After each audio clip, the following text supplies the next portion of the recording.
Hello, my beautiful friends. Welcome back to A Speech a Week, where we delve into, as a collective of actors, a classical speech every single week. This week, we're going to look at Helena from Act 1, Scene 1 from A Midsummer Nights Dream, which is a lovely Shakespeare play, a fabulous introduction. A lot of us look at it in school and I think therefore get bored of it or don't really get it. If you are looking at it at school, please, for the love of God, make sure your teacher takes you on a trip to go see a good production of it, or at least lets you watch a few productions of it, because there's so many lovely interpretations.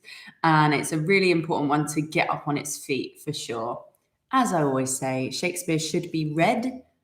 No, that's not what I say. I always say Shakespeare should be said and not read. All needs to be up, all needs to be lifted. And this production is a glorious, not this production, this play is a glorious opportunity for production teams and designers and actors to have some fun. So we're going to look at Helena. Let's get stuck in. This is right at the beginning of the play, pretty much. It's in Act 1, Scene 1. And it's our first, is it our first soliloquy? I guess it is, isn't it? It's our first real insight into Helena's character.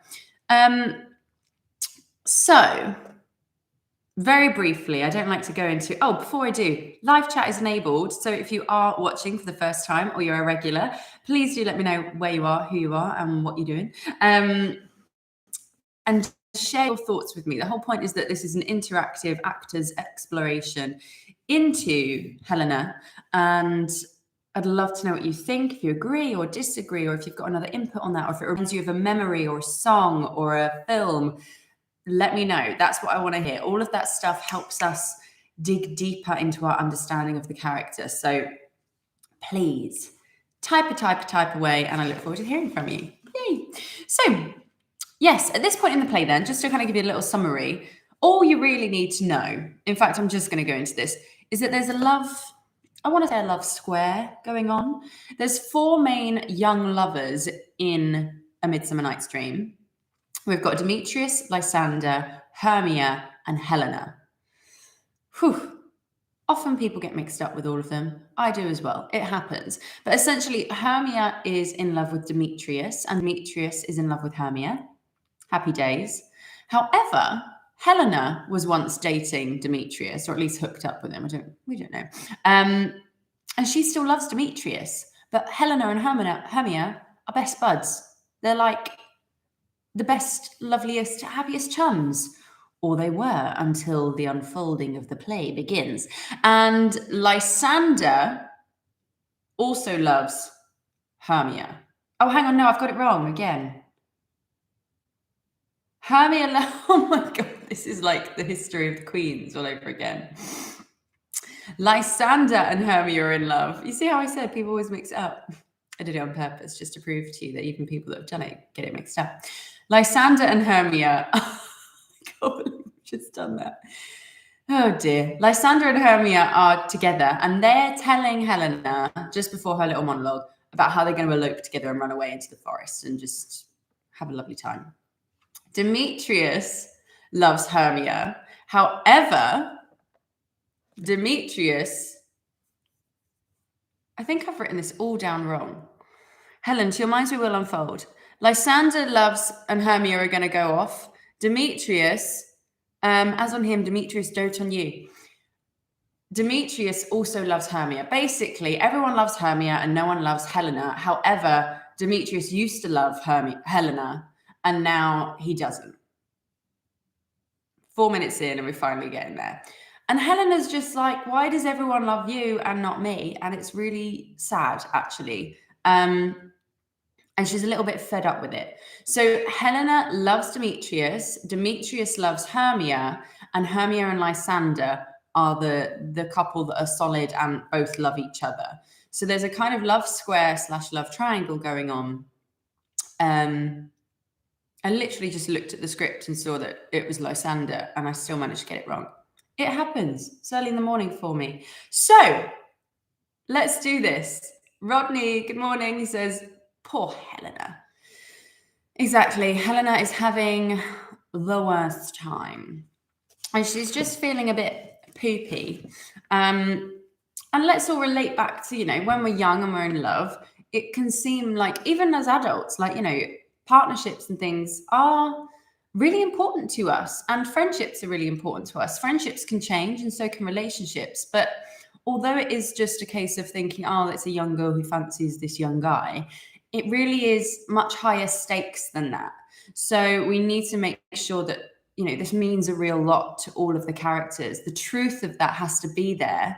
Yes, it's a comic play, but the truth element has got to be there. So if you are acting this or working on any of the parts in the play, even Puck, right? Like you've got to have the truth nailed. Otherwise, what's the point, right?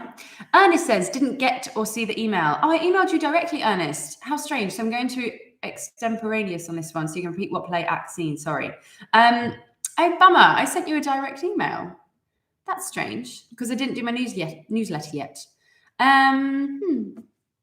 Okay. Well, it's Act 1, Scene 1, Helena, opening of the play pretty much. Hermia and Lysander have just told Helena the plan, and Lysander says, Helena, adieu. As you on him, Demetrius dote on you, which we know is not true. And then he leaves, Hermia leaves, and Helena turns to the audience and starts opening up about her true feelings. And she says, how happy some or other some can be, ! I'm going to read it through for you as usual. I'll lift it off the page, and then what I will do is work through it with you. Fun times. So let's have it go. I'm not trying to act brilliantly well or anything like this. I'm just having a little bit of fun with it and lifting off the page. I don't know this one inside out at all, but it's a really great speech. So let's see what comes of it in this initial reading.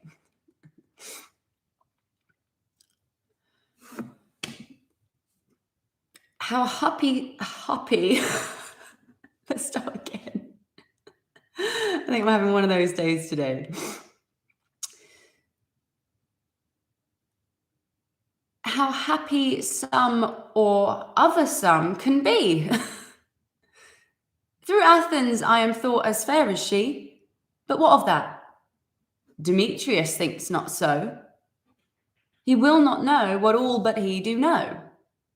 And as he errs, doting on Hermia's eyes, so I, admiring of his qualities, things base and vile, holding no quantity, love can transpose to form and dignity.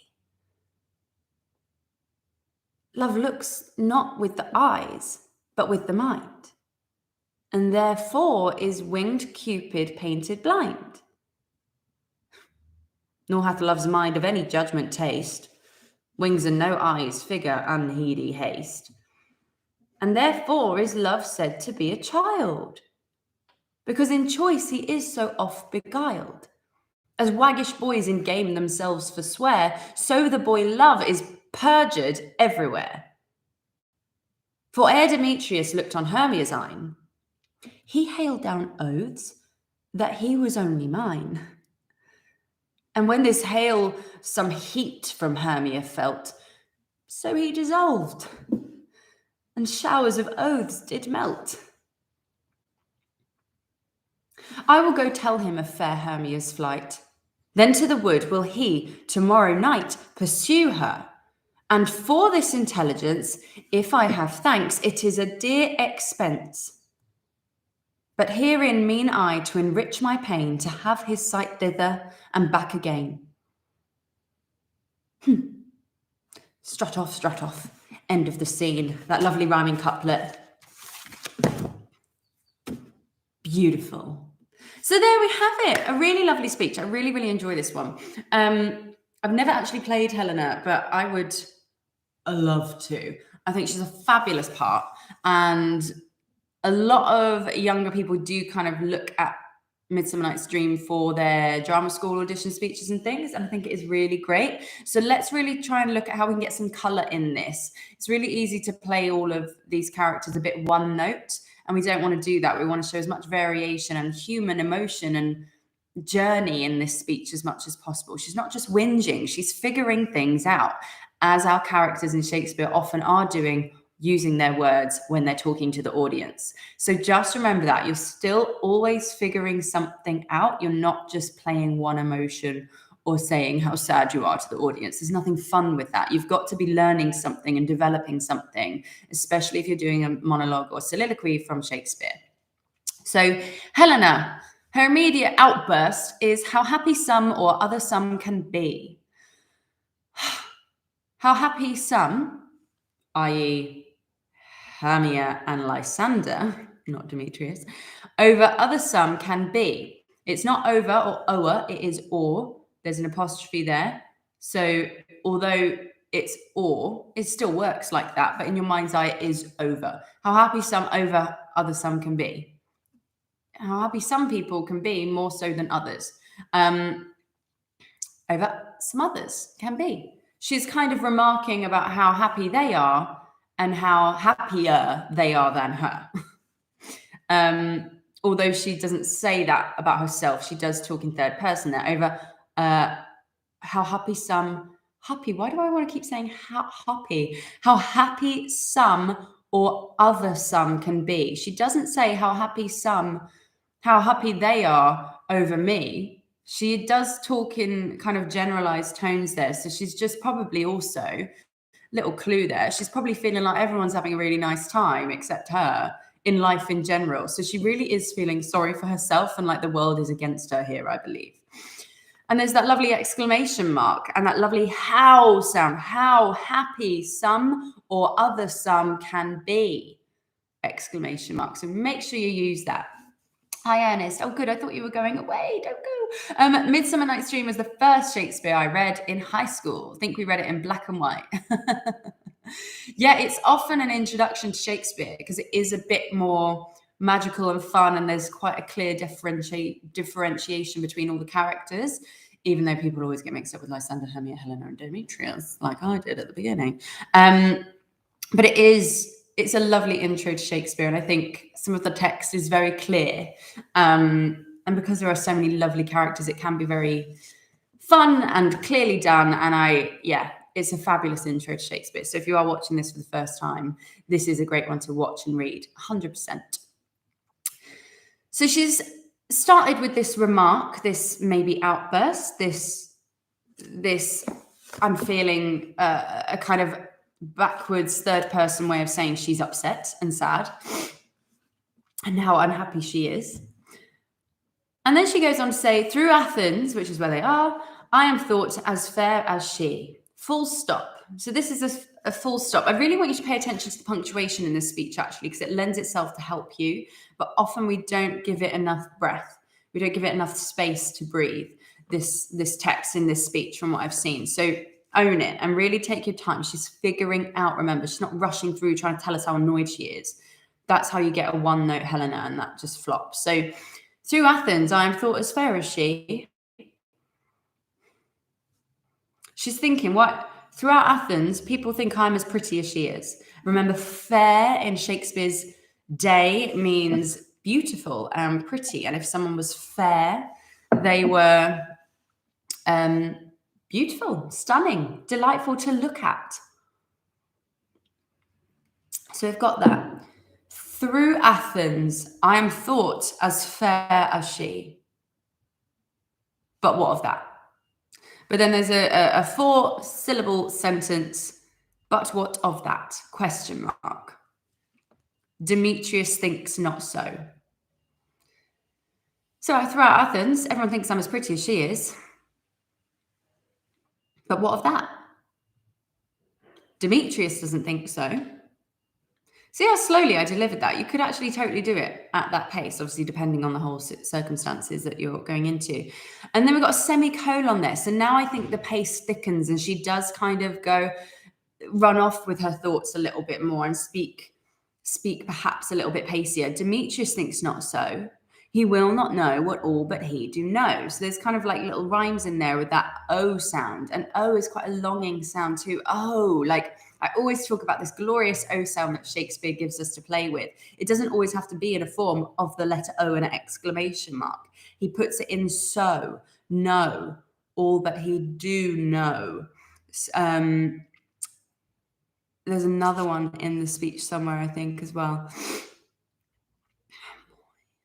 Oaths is a great word as well. Oaths. So have a play around with them. And what I love as well is that up until this point, the rhythm is quite clear. Well, apart from that breakup sentence, how happy some or other some can be. Through Athens I am thought as fair as she, but what of that? Demetrius thinks not so. It breaks up in that two-part line, but what of that? Demetrius thinks not so. And then we come back to the rhythm on he will not know what all but he do know. There's real lovely ride to that. So again, use that to your advantage. It's a massive clue from Shakespeare. When he makes it easy to say on the line on the rhythm, I would be more inclined to use that rhythm.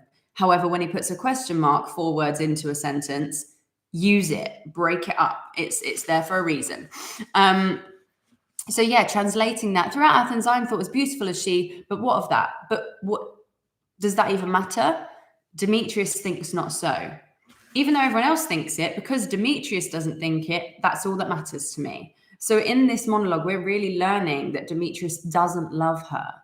And then we've got that full stop again. He will not know what all but he do know. He will not, it's quite self-explanatory, but he will not know what everyone else knows. He's not computing anything. He's perhaps behaving blindly, which she goes on to use and talk about in a little bit longer. And then we've got that full stop there. He will not know what all but he do know. And as he errs, so she kind of stops, but then comes back in with a and. So my addition is a full stop, but then she kind of goes on again. So I feel like she's thinking about it, but then something else is coming to her mind's eye. So remember to really think of the new thoughts coming in. And I think that's a really clear, unwritten direction from Shakespeare, how to do that bit. And as he errs, doting on Hermia's eye. So errs again, errs, up to you. I said errs the first time. See what fits each monologue that you find it arises in, because I think it might change depending on what you think. But yeah, as he errs, doting on Hermia's eyes, Hermia errs, Hermia. So that's why I said it there, I think, but it's up to you. Errs are mistakes, essentially. Let's look it up again. It's a really common Shakespeare word, and I look it up quite often on our live explorations. But it is, oh, sorry. What have I typed? I've typed in the wrong word. I was like, hang on, that's not right. Be mistaken or incorrect, make a mistake. Fail to adhere to the proper or accepted standards. Do wrong. And as he does wrong, we could translate that to doting on Hermia's eyes. So I, admiring of his qualities, full stop. So I think it's given us a real clue here about how to say this with all these full stops, isn't he? And as he errs, doting on Hermia's eyes, so I, admiring of his qualities. So she's kind of elaborating on that he will not know what all but he do know. It's this idea of, what's so good about this speech is that it's this idea of being reasonless. Going back to Proteus that we did last week, being reasonless to reason thus. There is no rhyme or reason to his behavior. He's just not listening. He's just not acknowledging her. And so she's saying, and as he does this, as he acts like he doesn't know what he's doing kind of thing, and dotes on Hermia's eyes, again, eyes are a very romantic imagery. You look into the eyes of someone's soul. When you gaze into someone's eyes, you're normally looking lovingly at them, right? So pick up on that as well. So she's saying she's doing the same thing as he is. So I, admiring of his qualities.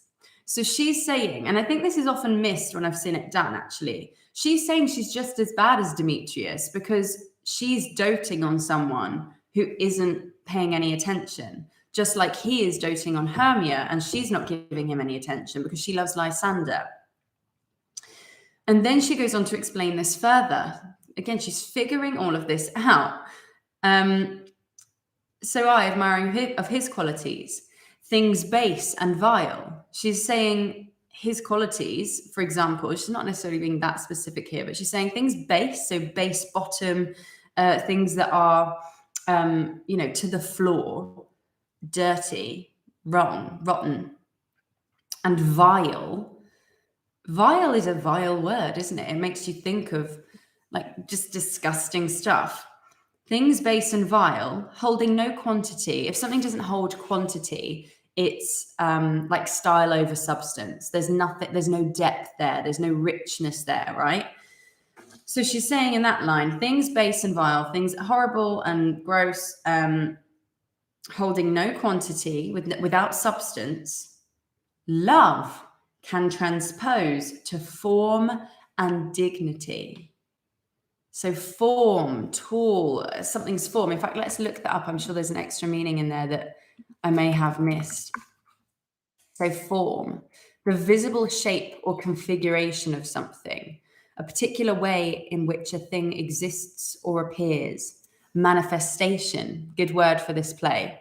Bring together parts to combine or create something.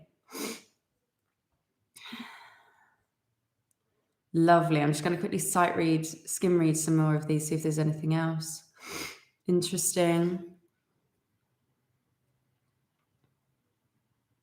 A hare's lair. Didn't know that.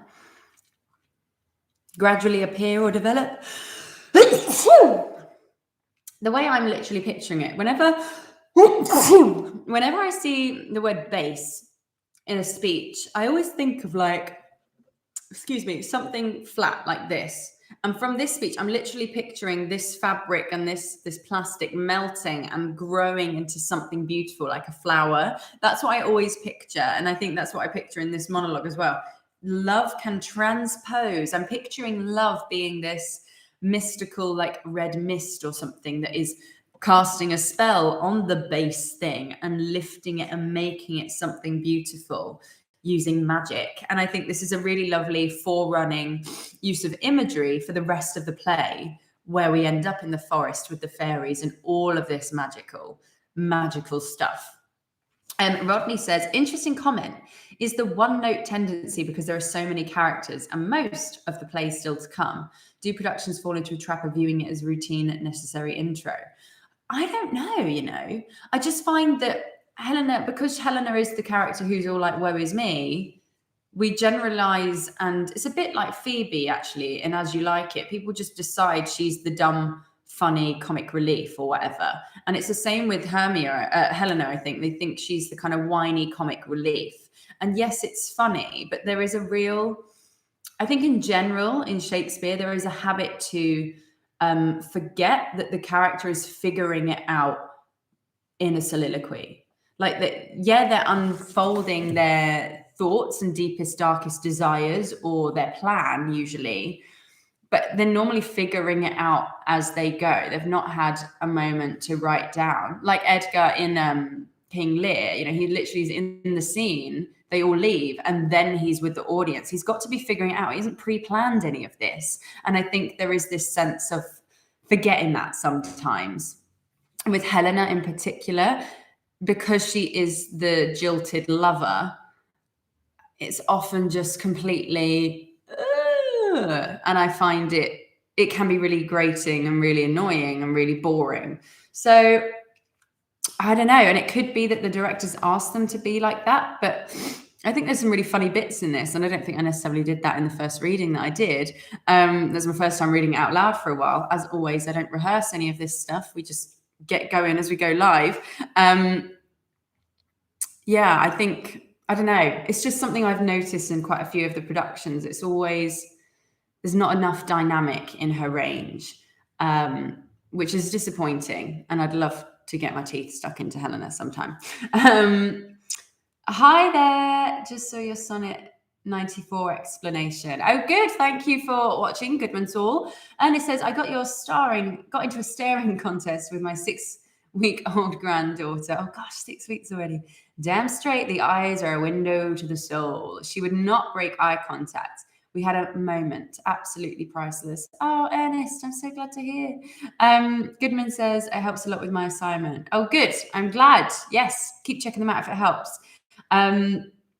But yeah, the windows, eyes are used a lot in this play as well, actually. There's the drops that I think Puck puts into Titania's eyes and things like that. There's a lot of talk of the eyes. And remember that throughout Shakespeare's play, whenever the eyes are mentioned, there's normally a good reason for that.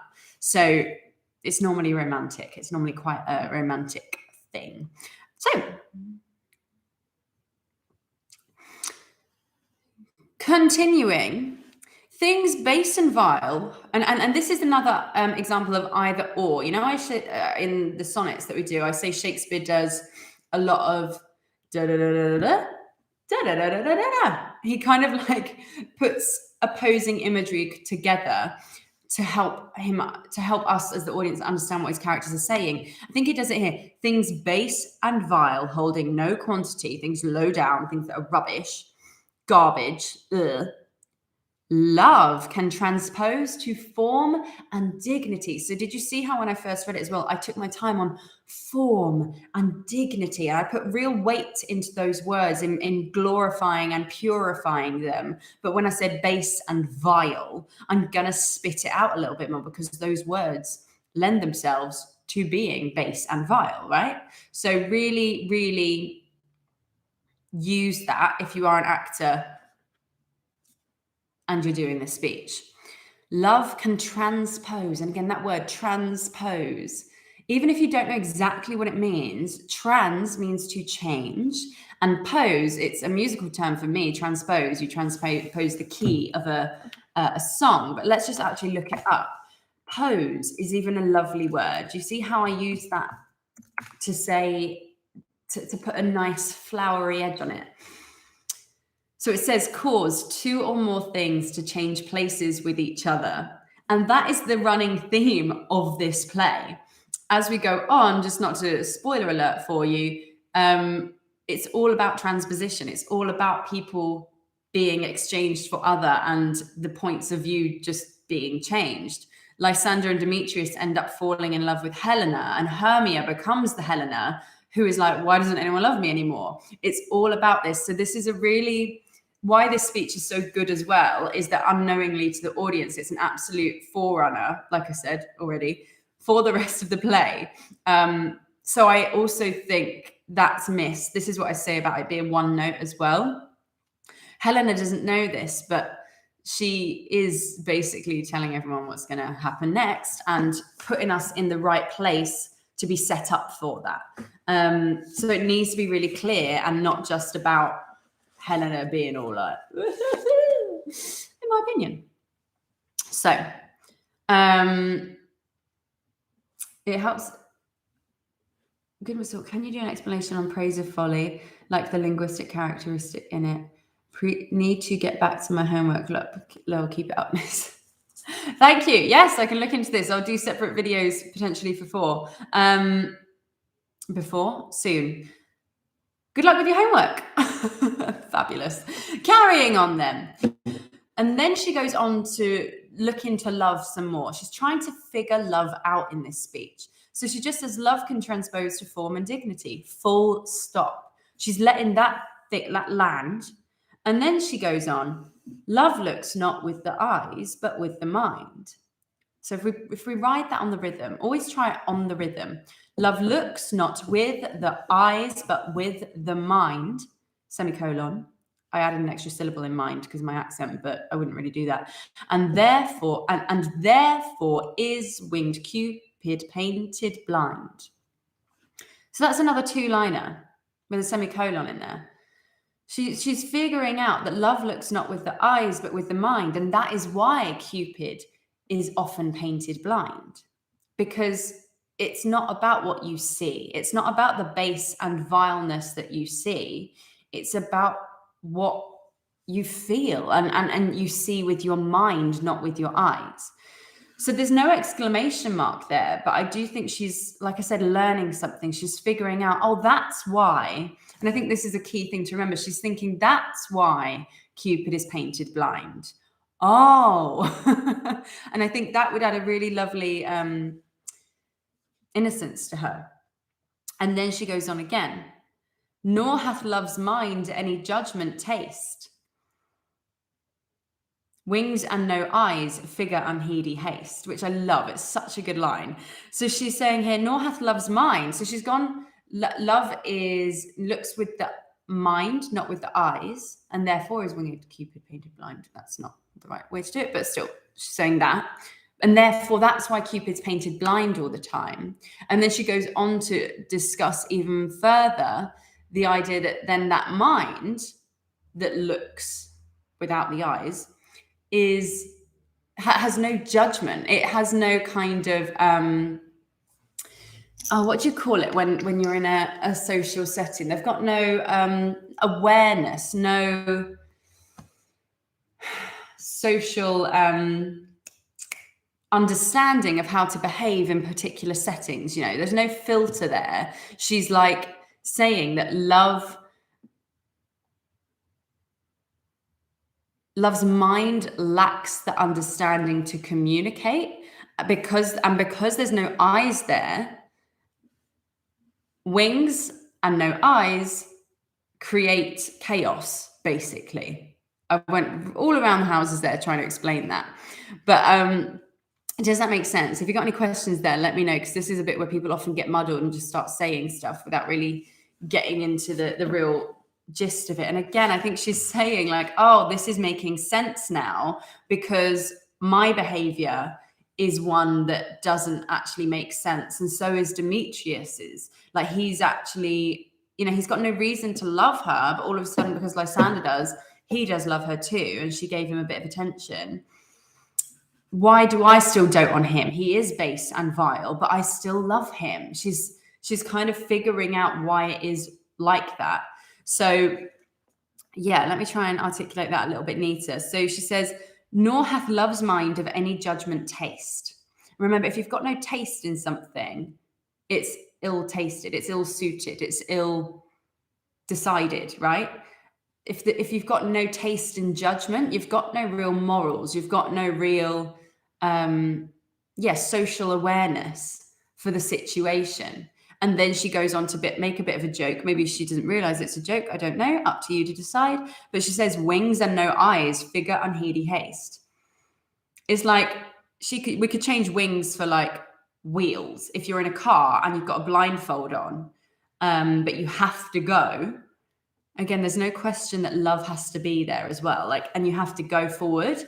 You're going to put your foot down and not know where you're going. Therefore, you're going to act a little bit more erratic and chaotic and not know where you're going. And that's what she's saying. She's saying that it's like a blind ride without reason, without judgment, without understanding about why you're going in this direction, which brings me back to speed of will. These characters, there's no question. She doesn't question that she doesn't love him. She did love him, so she's going to keep going with that. Unheedy haste. Love it.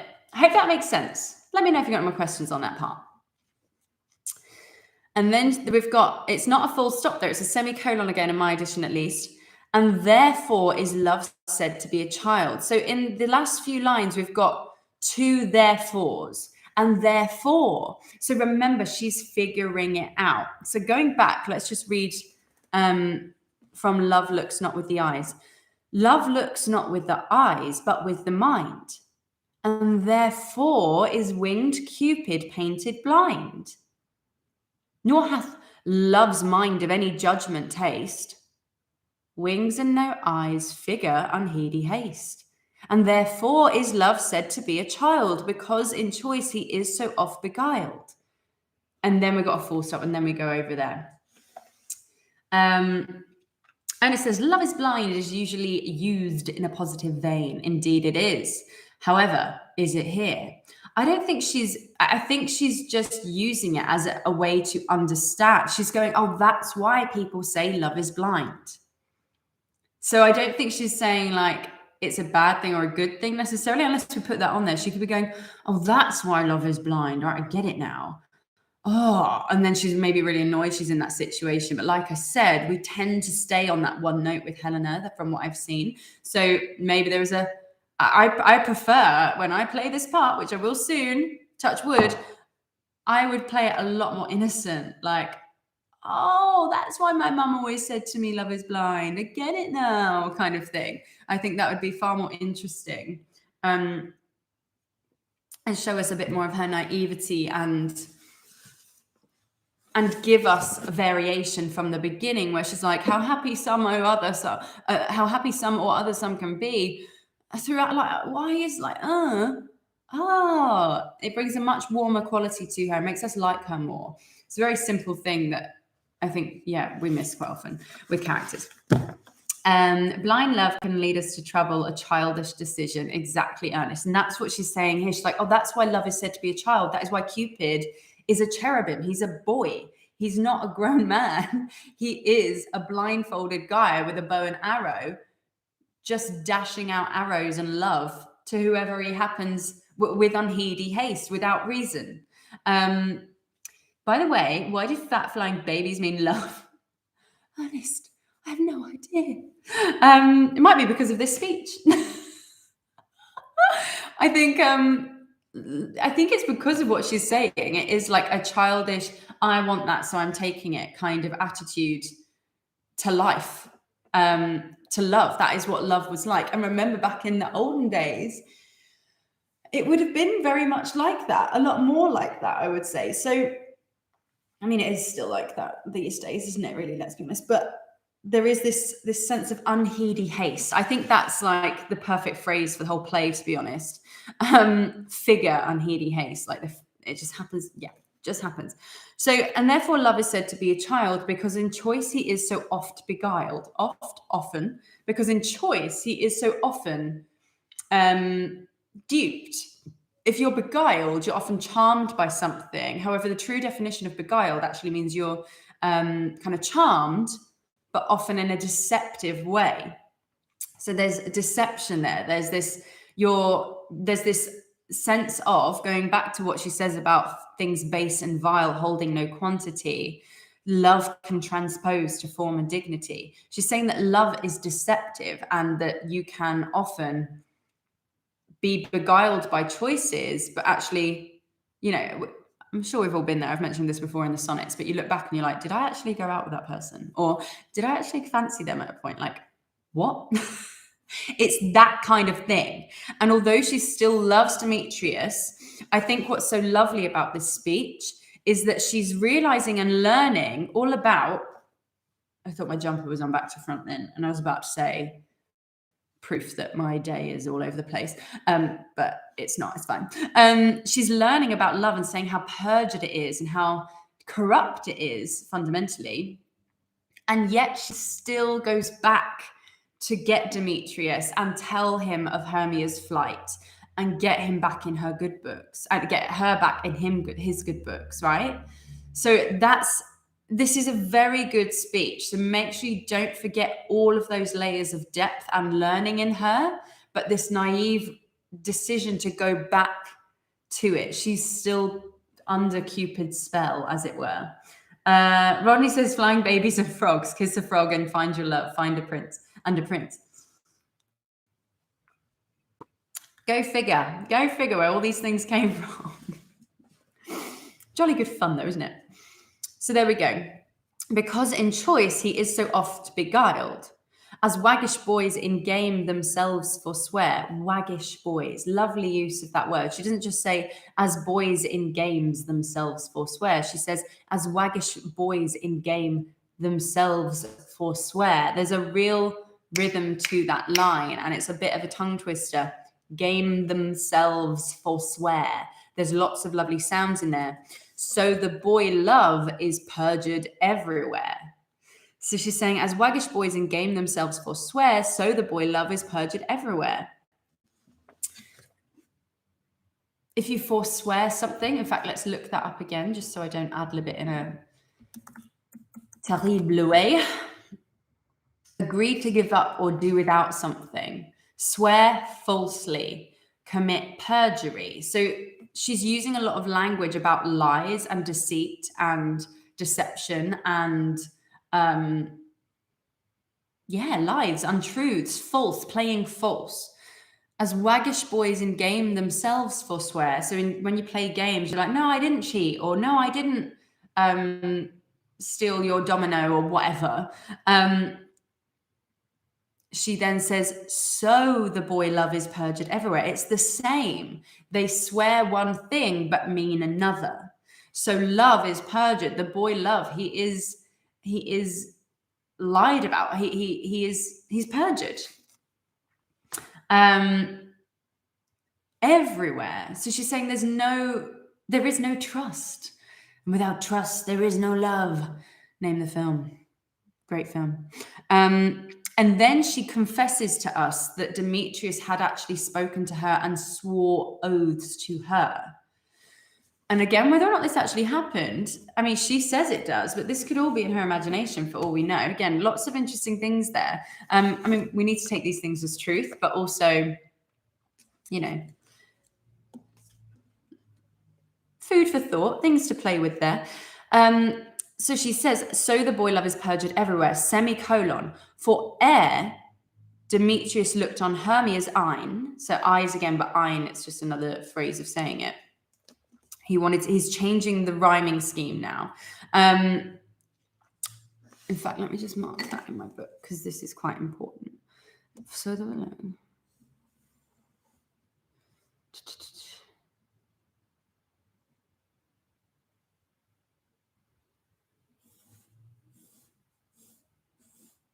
Sorry, I'm writing some scribbles. So now he's really, I mean, he was already playing it on the rhyming scheme, but like now there's a gear shift is what I'm trying to say.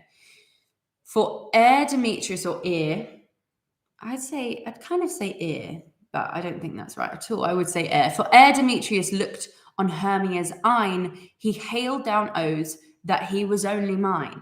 So translation, before Demetrius looked on Hermia's eyes, he hailed down oaths that he was only mine. He swore to me that he belonged to me.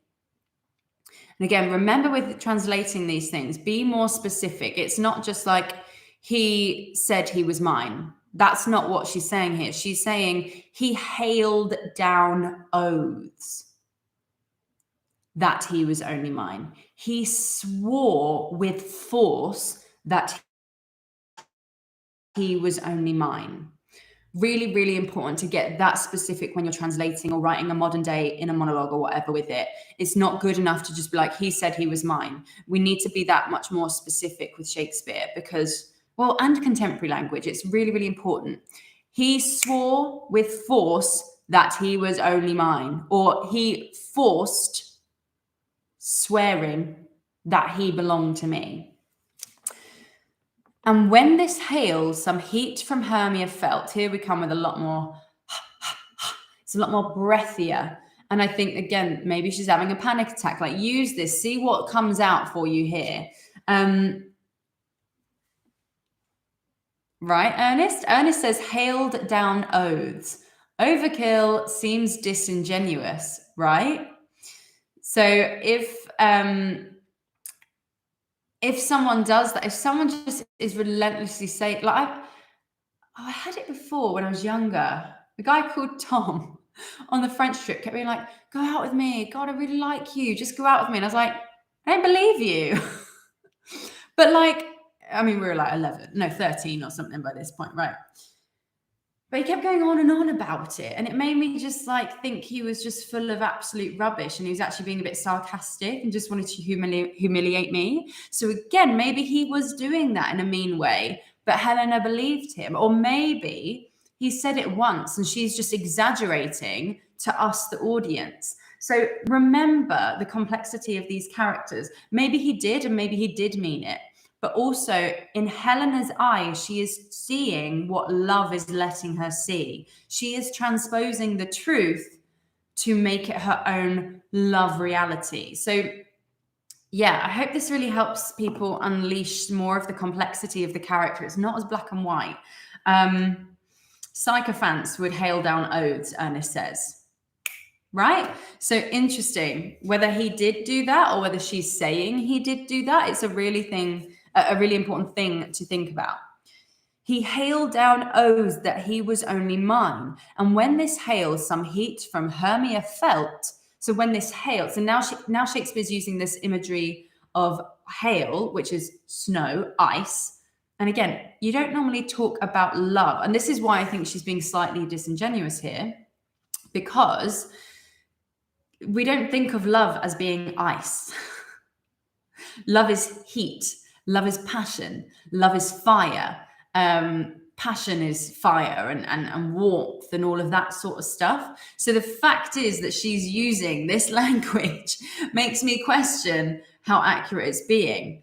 If something is hail down, it's forceful, it hits. We've all seen or heard hail, right? Well, maybe not if you live somewhere that doesn't experience that like Barbados, but it hurts, it can smash things, it can break things.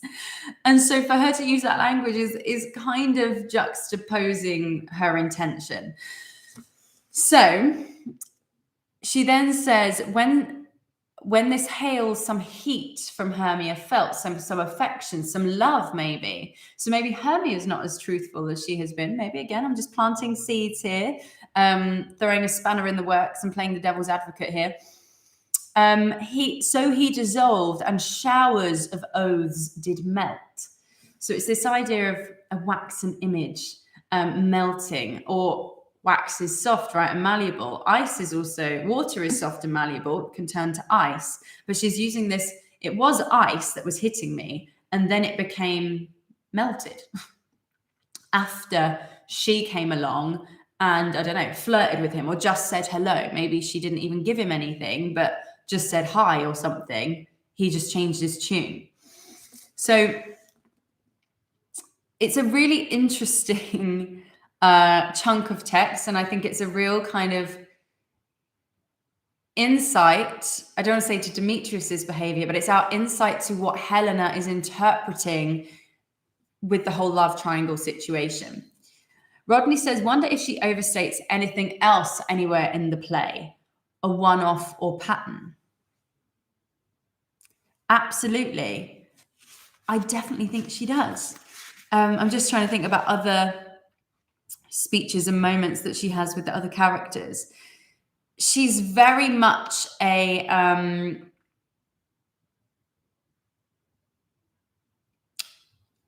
don't know how to say it. Even when she gets her own way, she disbelieves it. I think she has a very low self-esteem. Or that could be one option, or she just loves the drama, which I think might be best, because I think she likes the whole cat and mouse thing. And I think she's the real depiction here, although it's very much prevalent in Oberon and Titania as well. And I think this play is all about what we as humans find joy in, how we enjoy the cat and mouse, the struggle. Like I've said already, Helena is figuring this all out. She even, as if the first chunk wasn't enough, like, he's in love with her, even though there's no reason. He actually did tell me that he loved me and now is with her, or like in love with her, but I'm still gonna go and get him anyway.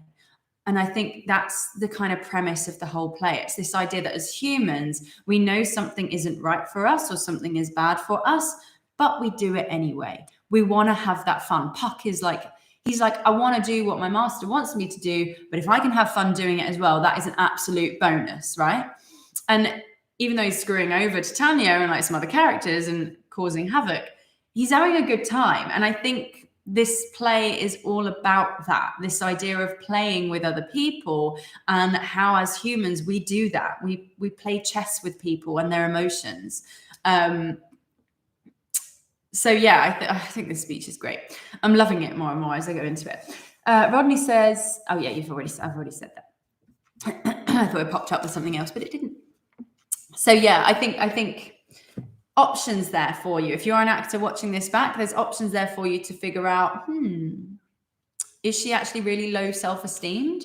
Or is she someone who really enjoys the drama and loves the fact that she is, like a, I don't want to say Jonathan Larsing because I haven't seen Tick Tick Boom yet properly, but this idea that you are a starving artist, it's the unreciprocated love thing, but you actually really enjoy being in that state because that is when you create your best work.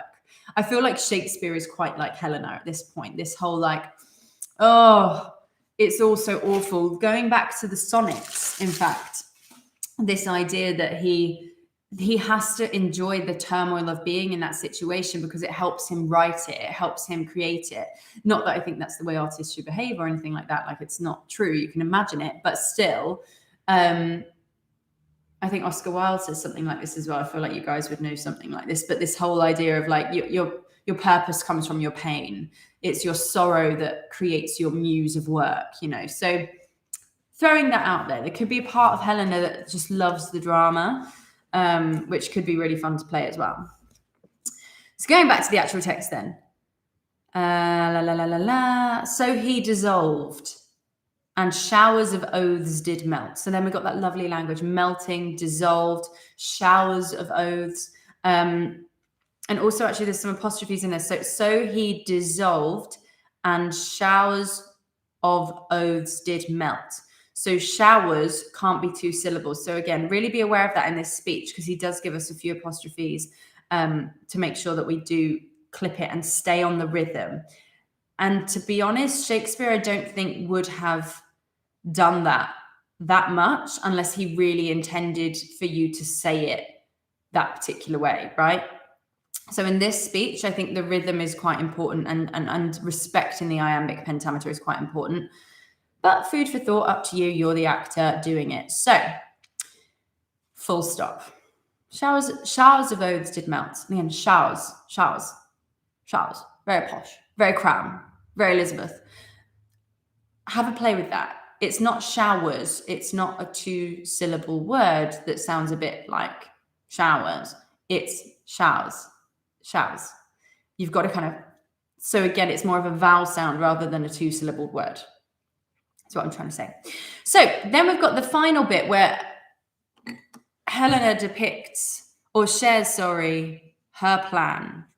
So the final 6 lines of the speech, she then says, I will go tell him of fair Hermia's flight. So despite everything she's discovered in this speech, she still says she's going to go back to Demetrius and tell him what Hermia is planning to do. There's no logic here, in my opinion. I will go tell him of fair Hermia's flight. And again, fair Hermia's, a beautiful Hermia's flight. I don't think she's actually calling her beautiful there. Again, weigh that word out. Then to the wood will he tomorrow night pursue her. Pay attention to the enjambment there. It's very important. So then to the wood, then to the forest. He will, tomorrow night, get her, follow her.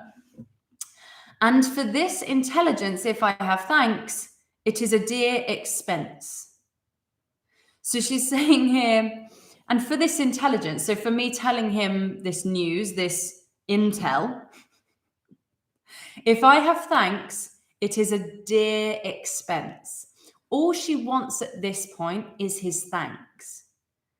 She's saying she's going to, it's a dear expense. So again, a nice kind of contrast of words there. If something is an expense, it's the opposite of like an investment, isn't it? So it's a cost. It comes at a cost for her, but she's saying it's a dear cost. It's a worthy cost, because like I said, it's not going to get him. She's going to witness him then pursuing her, which is not what she wants to see. She doesn't want to see that again. Or does she? If she is a sycophantic, crazy kind of like, I actually love the drama and the chase kind of person. She's saying it's going to come at a cost to me, but it's a welcome one. Rodney says, okay, so far we have solid, hail, liquid, showers, and there is a gaseous state somewhere within this play as well. Shakespeare does matter. Love it. I feel like that's a line from like The Big Bang Theory or something. They need a literature student in there somewhere. In fact, I haven't watched the recent series, so maybe there is by now, I don't know. But yes, he's absolutely playing on the weather senses. The water, the ice, the heat, all of this. Well, heat, I suppose. Is heat gaseous? It's not really, is it? Interesting. And for this intelligence, if I have thanks, it is a dear expense. Thanks is not what she really wants, but it's good enough and a little drip of affection that she can have. And then we've got that final couplet, even though the whole thing pretty much is in couplets. But herein mean I to enrich my pain. Right, frickin' proof. She loves the pain and the torment and the turmoil. But herein mean I to enrich my pain, to have his sight thither and back again. Let's just look up thither, because it's a funny old word. But to have his sight for a split second is more than enough. To or toward that place. Thither. By association of hither, related to that and thee. To have his sight thither and back again.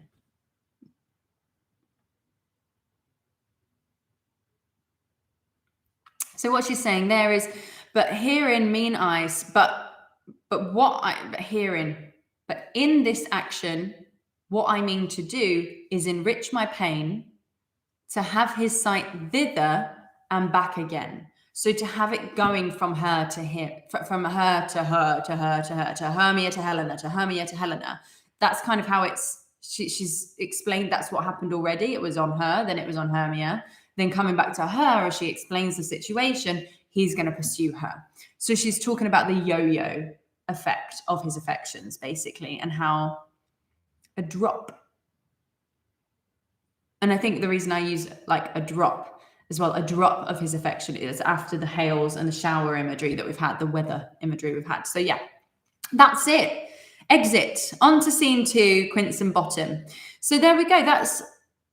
It's such a good speech. It's such a good freaking speech. We're going to do it again. Rodney says a wafted on air or fragrance reference within Midsummer Nights Dream was counted as gaseous in my book. Fabulous. Exactly. So yeah, there's a real magical, spiritual, but this is, I think this predated As You Like It. And this was like, oh, where did I read this the other day? Oh, I can't remember. I'm not going to say it in case it's inaccurate, but I'll find it. And if it comes up, I'll probably put it in my newsletter or something later. We have nature in a way that in London, you wouldn't really have had nature. There were back in those days, but like, remember London was quite a groggy city. It was the center of the industries at the time, right? And it was could be a very horrible, dark, miserable, dirty place.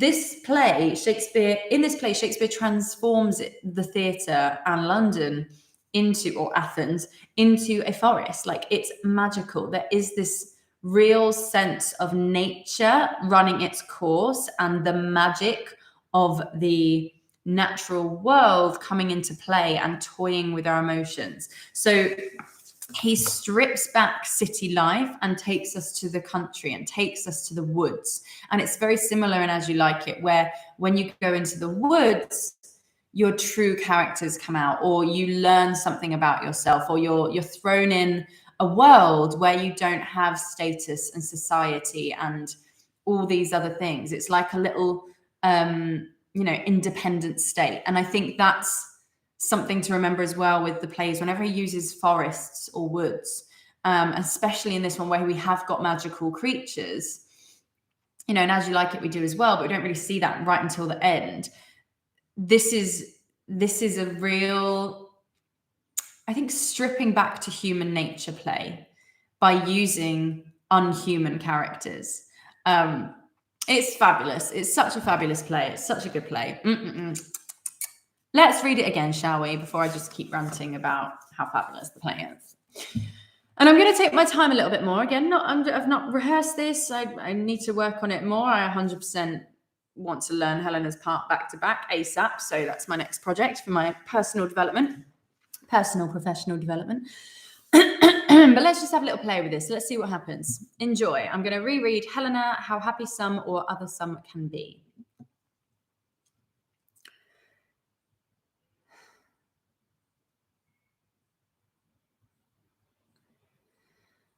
How happy. Why do I keep saying happy? Yes, Rodney, merry wives, full staff in the woods. Exactly. Yes, actually, that's a beautiful example of this kind of like new place where anything can happen. Let me have a sip of my tea and I'll try my best not to say how happy. How happy some. It's because I'm thinking some, that sound. Let's go.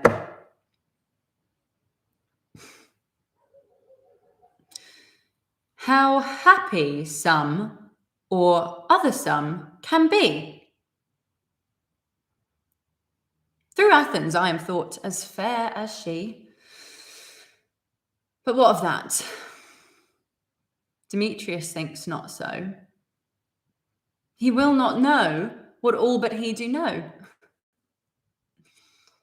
And as he errs, doting on Hermia's eyes, so I, admiring of his qualities. Things base and vile, holding no quantity, love can transpose to form and dignity. Love looks not with the eyes, but with the mind, and therefore is winged Cupid painted blind. Nor hath love's mind of any judgement taste. Wings and no eyes, figure unheedy haste. And therefore love is said to be a child, because in choice he is so oft beguiled. As waggish boys in games themselves forswear, so the boy love is perjured everywhere. For ere Demetrius looked on Hermia's eyne, he hailed down oaths that he was only mine. And when this hail some heat from Hermia felt, so he dissolved, and showers of oaths did melt.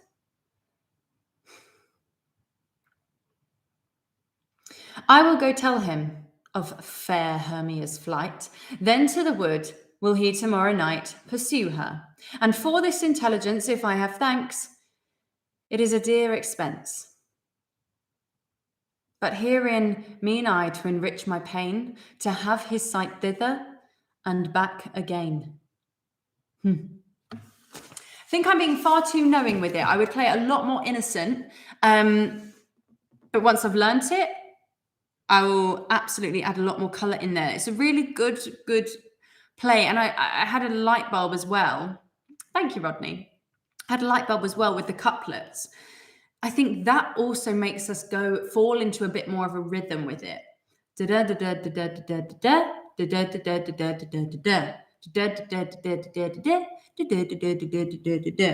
It's very similar. And like I've also mentioned when I've done the sonnet project with you, the couplets at the end, it can be really easy to kind of ride that.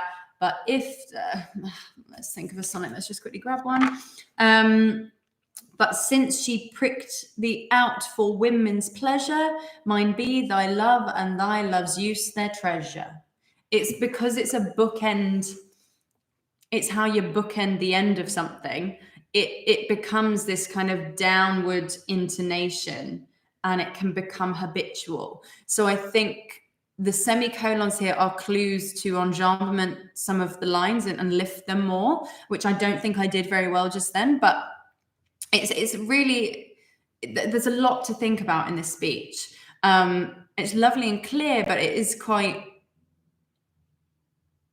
it's a very obvious choice for drama school auditions, but I think people miss the depth that lies within it. Helena isn't just this woe is me character. There is so much depth and so much going on in this speech that is very important to remember. Ernest says, I did a double check on my emails, and the last one I got from Pippa was on November 30th. Stupid technology. That's really weird because I typed it out. Maybe I didn't click send, but I'm pretty confident I did because I just sent you like 2 sentences. But anyway, I'm going to send out my newsletter today. So if you're watching this back or for the first time, you haven't signed up to my newsletter, feel free. I send you updates about my YouTube channel, but also just acting advice and tips and thoughts. So if that is a world that you are interested in, sign up to my newsletter, join in the fun, and receive some free advice and tips and stories about my days treading the boards and shooting bits and bobs and things like that. And I hope you've enjoyed this today. I certainly have. I'm definitely going to reread this play. I've got to go through A Winter's Tale first, and I will be sending out a bit of a schedule about what we're going to work on. But to be honest, there's so many good speeches to pick from. I haven't sat down and properly decided yet. I ran out of time last week, but I will get a little schedule out so you can see what will be coming up and when. And I hope you have a lovely rest of your day. So good to see you, Rodney and Ernest, as per usual. I'm sorry, I feel like it's so infrequent now.